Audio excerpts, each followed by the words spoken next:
Ladies and gentlemen, welcome to my new video production studio.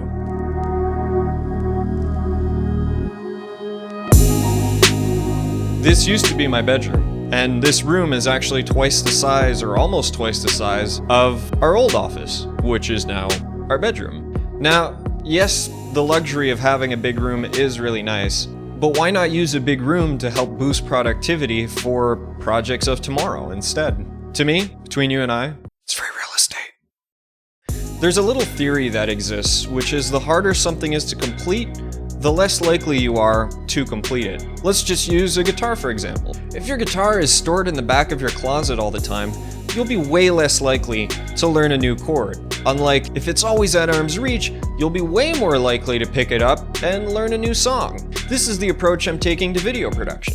If I always have a film set that's ready to go, a camera on a tripod, a desk on wheels, lights, I'll be way more likely to film. Especially when it comes to days of low motivation, which will happen no matter who you are. So here's what I did. I took my bedroom, put it in the office, and took the office and brought it here. That's first things first. Second thing was I took this desk and put it on wheels. Next, we got this microphone attached to the arm, attached to a sound card, attached by USB to an adapter, and then to my MacBook. That's how I record all the audio. We also got my Canon T5i, which is what I use to film, always on a tripod plugged into the wall, ready to go, so I always have power.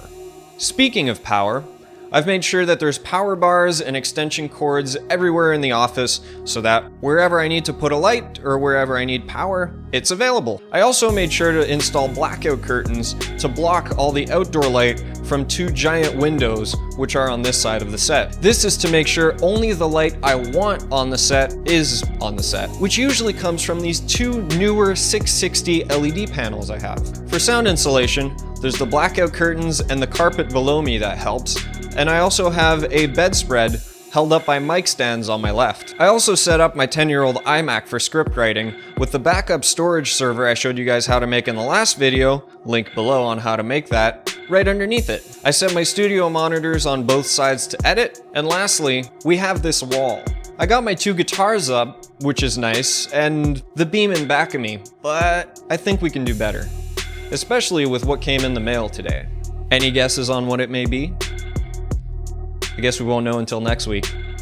Put your guesses in the comments below. I hope you enjoyed my new studio transformation. If you enjoyed the video, please give it a like, that really helps a lot. And if you have any questions, again, leave them in the comments below. I'll definitely be active and will answer whatever questions you have. So I'll catch you next time from the new studio. Peace.